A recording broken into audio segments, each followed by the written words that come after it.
we work with quite a few local authorities across all parties and across the UK, and you know, they are very aware of their issues within the private rented sector.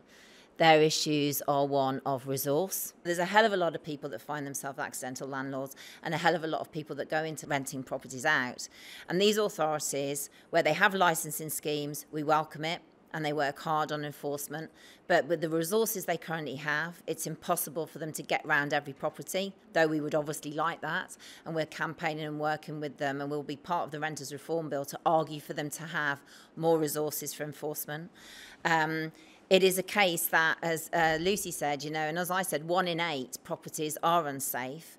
A huge percentage are Category 1 hazards, but only 1 in 4 are inspected by local authorities. And it's the simple fact that there are too many properties for them to inspect, which is why selective licensing schemes are great. It gives them the support. It allows people that want to do the right thing come forward and get the information from the council. And there are some great landlords out there, don't get me wrong. Generation Rent isn't anti-landlord. We're anti-bad landlords. We're anti-criminal landlords. You know, there's some good people out there that want to be landlords and rent out homes for people. And so I think the councils try and do a good job, especially the ones we work with, of all parties, I have to say. But it is a question of resource and the amount of landlords they've got to inspect. But as I say, the Renters Reform Bill is coming up. We'll be arguing for more money for enforcement and to ring fence those enforcement, and for more powers to local authorities, because they do have rights to make renters live in safer homes through enforcement orders. They just are under pressure to do that.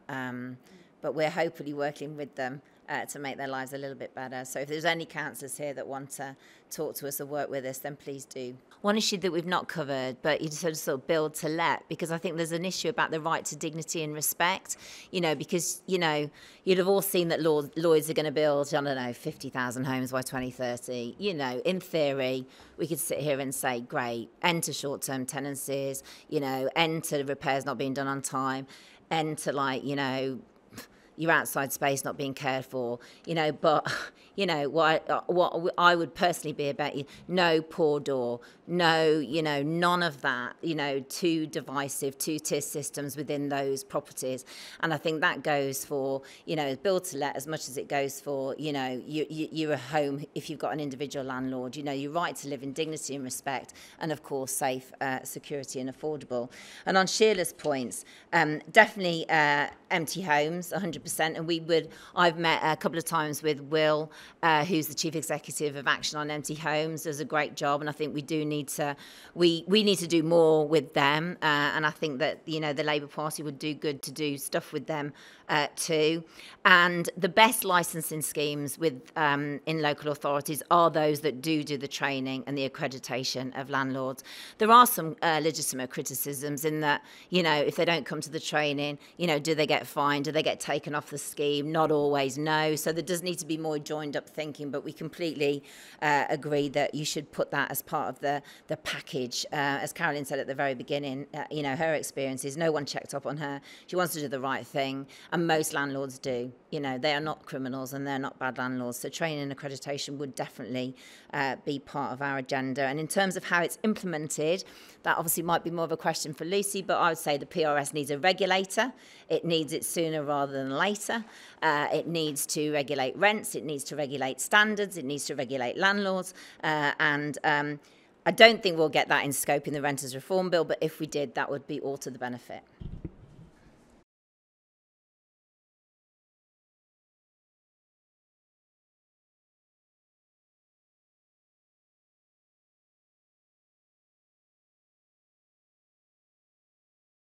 We have ambitions for a massive council social new homes programme. For that to be successful, we cannot continue with right to buy, because there is a net loss, a massive net loss of social homes, and it's not viable for councils and social landlords to build on the basis that those those homes could then immediately be bought at a huge discount and find their way in the hands of private landlords and so on, which is what we've seen happen. So we've been very clear about that, I hope. We will be bringing forward proposals. We've got proposals to, what's the word I'm looking for? Tighten up the sort of Section 106 process, so that there's far less wriggle room in terms of viability and profitability for developers to get out of their what frankly are a lot of the time quite minimal commitments. So that was one of our announcements this weekend. We have put forward some big changes to the compulsory purchase order arcane laws to enable councils to buy land at a fair price so that they don't have to pay for the price that land or former industrial sites or high streets and town centres would be worth once they have been built on, once they've got planning, once they've got the utilities in, once they've got the transport in. So in effect at the moment what happens is the public purse pays twice. They pay for all that planning, they pay for all the homes, they pay for all the utilities, but they have to pay the speculators and the landowners that price in advance as well. So we want to get rid of that hope value component so that councils can buy at a fair price. That in itself, especially if you take out the right to buy as well, we think could enable councils and others to build up to 100,000 new homes a year. Immediately, because they'd be able to acquire land at a fairer price, and they'd be able to borrow better to build on that. Planning comes on my in tray a lot, and what I try to say to people is it's not actually the council's fault a lot of the time, because they don't. There's very few reasons for which, you know this, that councils can reject planning applications, and invariably even when they do, they'll go to the independent planner and they'll get passed anyway. So part of what Labour is announcing is to enable councils to better master plan, better place make, and part of the CPO reforms will enable that as well.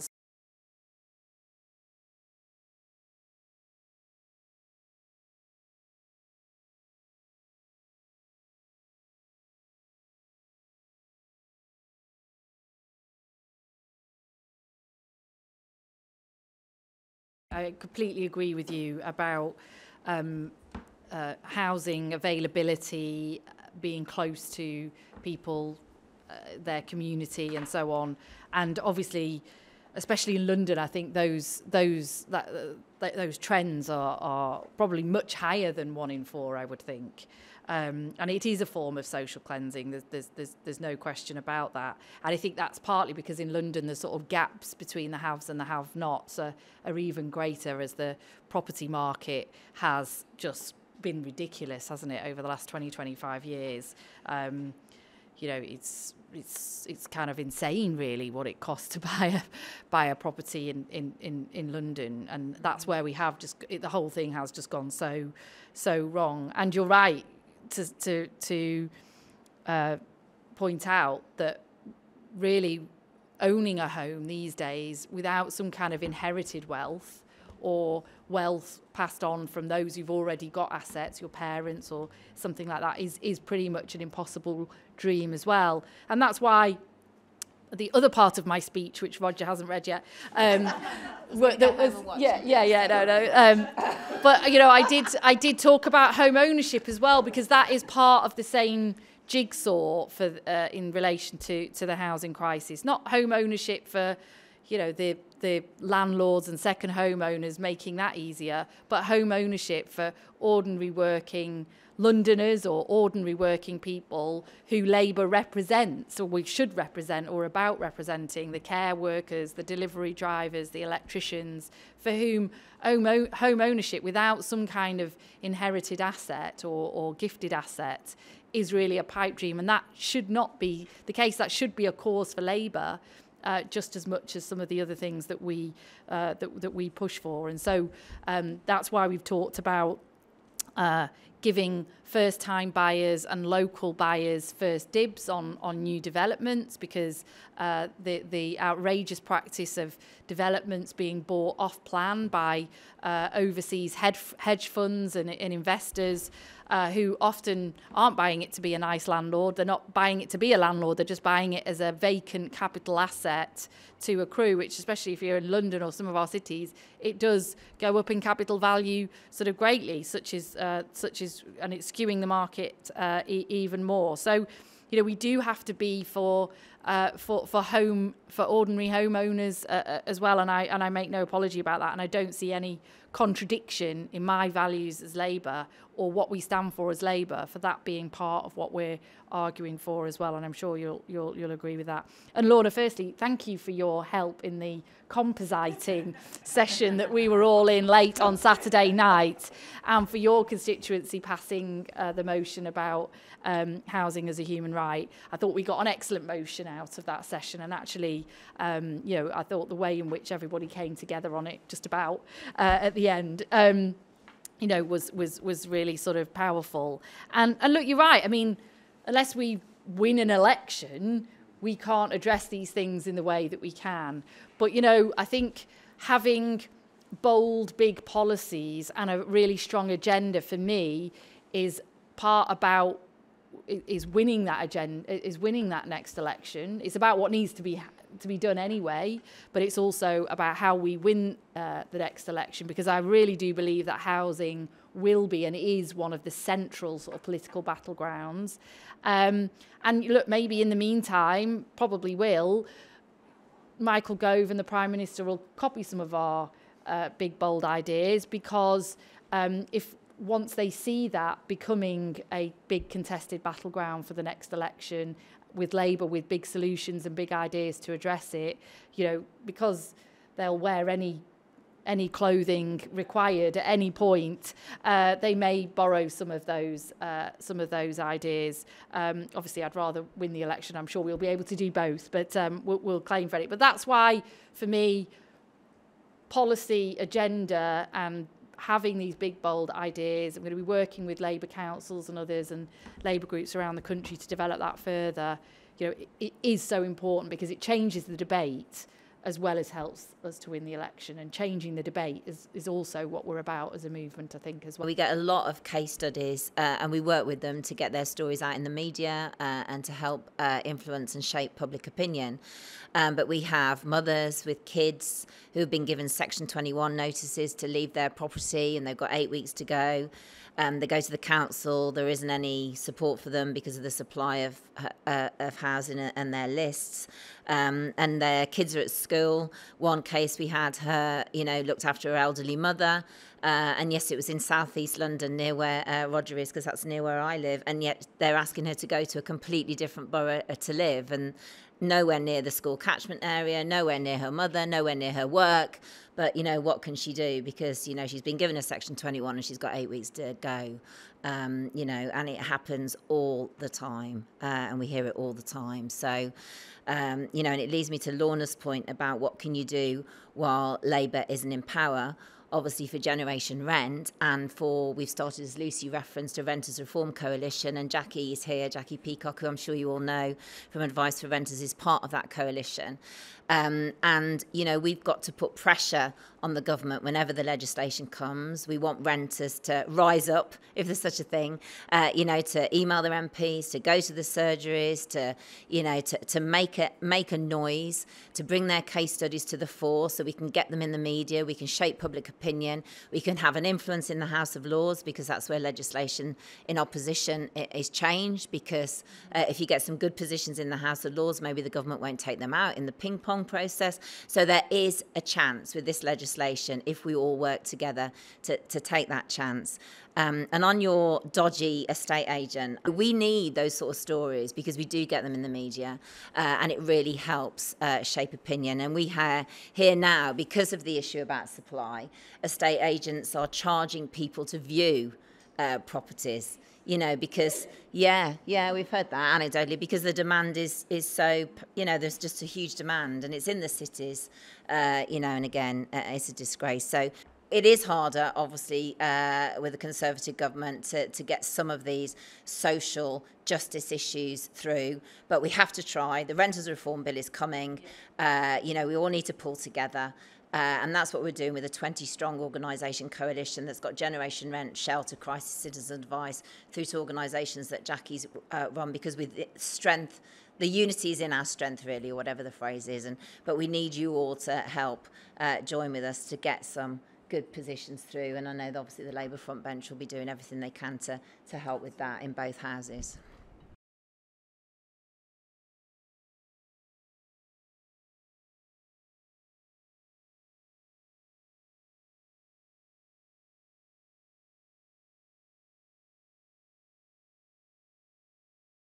See, the motion asserts housing as a human right. We don't specify which humans that applies to, because that wouldn't be in the spirit of it, would it? And obviously, I think it's now for us to really put some flesh on the bones of that. That's what this sort of meeting this evening is about, and so on. But you're absolutely right to point out, and obviously we've seen that very recently, haven't we, with all the displaced Afghans coming here, and yet again, it's the same sort of Labour councils. I think somebody told me the other day that Labour councils have taken 10 times more of the displaced Afghans who come here, or was it even more than that, than Conservative councils? Because it is Labour who steps up in these situations, and and I fully support Labour councils, and they will need extra resources to do that, which they aren't getting. To do that, and we'll be continuing to raise those issues as a front bench as well. Jackie, I'm not quite sure that's what I said, in the sense of like no ability for a landlord to ever evict. I mean, look, these are the complex things that we've got to work through. But what I think I was describing was Section 21 on its own doesn't do the job, is what I was describing.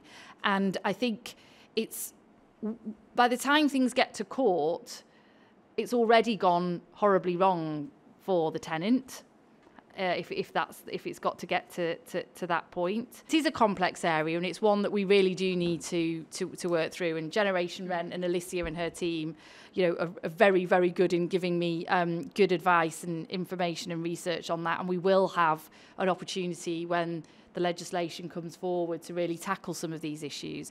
Section 21 on its own will just move evictions elsewhere under different guises. But there will be occasions when you have good landlords, accidental landlords or whatever, who may have bad tenants. So we have to have something there, I think. But but the way that things are dealt with, and what we don't have enough of is capacity and resource in the system to arbitrate and to handle these things before they get to that point. And that's what regulation should be about. Regulation is there to protect you against the bad guys. It's not there. The good guys shouldn't have anything to worry about regulation in the system. I mean, obviously the devil's in the detail. So if or when we get the legislation, obviously we have to make sure that there's no Section 21 effectively by the back door. You can't rise the rent and it's an eviction. You can't, claim you're selling your house when you're not at all, because anecdotally we hear that happens all the time, but there's no data, there's no transparency over the system, which is a whole other issue. What we do know is last year, 1920, there was 134,000 unplanned moves. 11,000 of those were because of rent rises, so it clearly happens. 64,000 of those were because they didn't renew the fixed term tenancy, and 57,000 were evictions. So it is happening out there, and we need to have legislation that, as you said, protects the tenants from the bad landlords, the criminal landlords, the ones that abuse the system. And the detail has to be there to make sure that that cannot happen, and we can't get retaliatory evictions or Section 21 through the back door.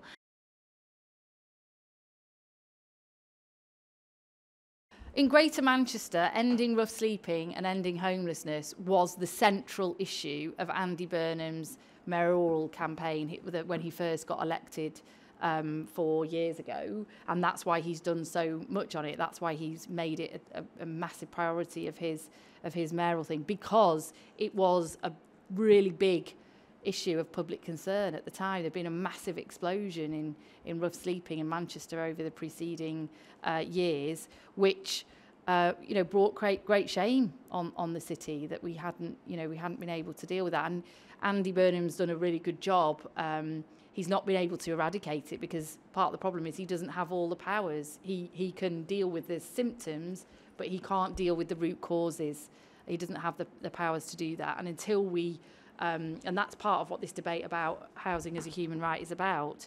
It's about dealing with root causes as well, isn't it? And obviously by the time somebody ends up sort of rough sleeping, all of these issues that we've just talked about has gone horribly wrong for that individual. And had we got some of these principles right earlier on in their lives, and their stable, secure home earlier on in their lives, then we wouldn't be dealing with the symptoms of rough sleeping as well as a terrible indictment of housing policy gone horribly wrong. But not just housing policy, health and everything else. We also have to remember that, again, hidden in the figures, that there's 500,000 people sleeping on people's sofas, not in the statistics, and yet rough sleeping has gone up 52% since 2010.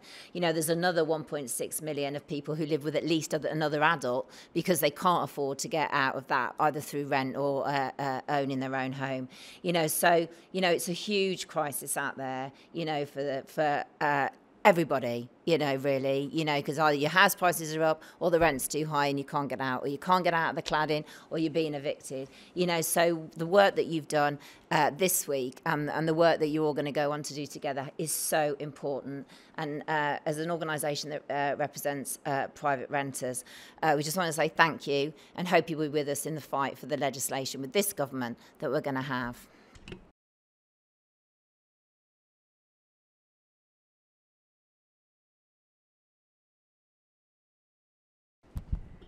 Great. Well, mind sort of take them backwards. I mean, look, I think we've got a whole big piece of work to do on sort of private rented sector, and that's part of what our Great Housing Challenge is about, because councils are really tackling some of these issues in a good way around the country. So I really want to kind of have that engagement and that consultation for us, obviously working with organisations like Generation Rent and others as well, for us to not just lay amendments and challenge the government as legislation comes forward, but to really build up that, we want a big kind of holistic set of proposals and policies going into Labour's next manifesto. And obviously Labour Housing Group will be at the heart of those discussions, I'm sure, as well. Lucy, the motion actually calls on us to demand that the government have those targets, but of course, that would intimate that they're targets we would like to have as well. I think we all agree that this isn't a sort of day one target, as you say. There isn't the capacity in the system. It's not something that can be met immediately. Because of the capacity, because we've got to reform things like CPO in order to make those kind of things happen, to acquire the land. We've got to have the strategic master plans about where things are going to be, and make sure that that's done in a sort of speedy way. But I think the ambitions for council houses can be met. There's now a real trend going back the other way. I mean, 10, 15 years ago, a lot of councils were divesting of their council housing stock, were moving out of that arena. We're now seeing a real big trend sort of moving backwards as councils recognise that part of their job to be good councils and to create the communities that they want is to bring back in-house council properties, to build new council housing. That's happening in a lot of London local authorities. Manchester, my own, are starting to do that. So that capacity is being built up. I think there are concerns about how easy it is to register as a social landlord if you're not actually a social landlord as well. So I think there's lots of things that sort of need tightening and shaping and some things that need easing, like CPO, in order for these targets to be met. But the point about targets is it drives change. And when you have big, bold targets, it does drive change in the system, and you've got to take action early to meet those targets sort of relatively soon. So hopefully that explains that. And Steve, I thought your contribution was incredibly well made, and actually draw on, like, my kids go to a rights respecting school, so they learn about the rights of a child. It's embedded in absolutely everything across their curriculum. It's like a gold. It's one of the highest sort of level right respecting schools. And what I see in them and their friends is their ability to voice their rights and demand their rights in an amazing way, in a way that's just natural. It's not like, hang on a minute, mummy, that's my right.